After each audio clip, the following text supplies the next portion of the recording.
Greetings, it's Kurt up at District Office, and I want to spend the next couple of minutes demonstrating how you can go about uploading evidence that is specific to your SLO. I'm going to start by navigating to the familiar Teachscape Reflect page that has the 5 different areas where you can view evidence and artifacts related to your educator effectiveness plan. I'm going to navigate specifically to SLOs.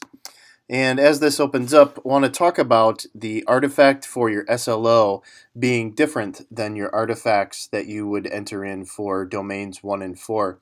Artifacts for your SLO should be entered in specifically because SLOs are not scored just based solely on the student achievement outcomes, i.e. test scores.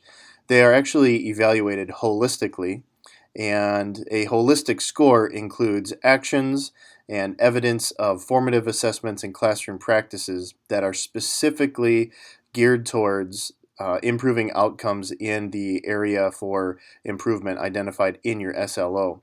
And a holistic score takes into account the assessments, the evidence of action in your classrooms, planning documents, formative assessment scores, as well as the student outcome scores. So it's important that when you get to your summary year review that you and your evaluator are able to look at not only the achievement scores, but more importantly, the actions that you took as an instructor in the classroom to improve those achievement scores.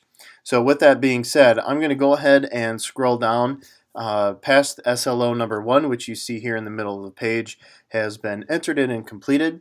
And I'm going to go all the way down to the bottom past all of the blank SLOs that you can see I haven't started and go to the final SLO score.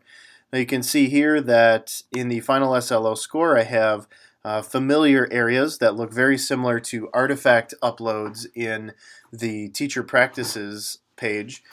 These artifacts are specific, however, for the SLO again. So looking at this, I see my evidence and I see my portfolio. And I'm going to go ahead and show you what both of those look like. It's the exact same setup as the domain 1 and 4 evidence uploads found in teacher practices. And I'm going to go ahead and edit this.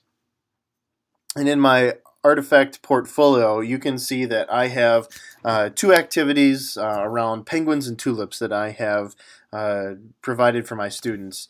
It is the same process again as artifact upload for teacher practices. Here I'm going to go ahead and click Upload Artifact, and I can grab any number of documents that I want to attach.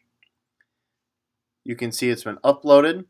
I'm going to copy and paste, and then I'm going to save and finish later. Again, don't click Submit until you're ready. Alright, so now I've uploaded the actual artifact itself, and I'm going to open up my evidence page. Now in evidence, same process as before. I'm going to enter in the name of the document. I'm going to add it, and here's the difference. You can see when I go to tag it, something different is going to show up. This is tagged specifically for your overall SLO score. You can see that there are no domain and component specific statements here. That's because this evidence is specific to SLOs.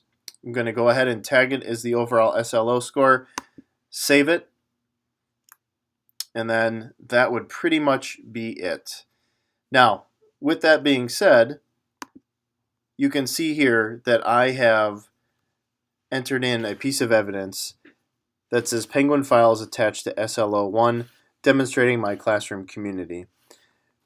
I would advise that you add a general statement regarding what that evidence is, remembering of course that some of these documents may sit in here for quite some time before they are formally reviewed by an evaluator. So it would be good if you're going to enter in any evidence that you have some sort of narrative, even if it's short and brief, that would be able to jog your memory and be able to express in a statement or two what the evidence is related to and how it relates to your SLO.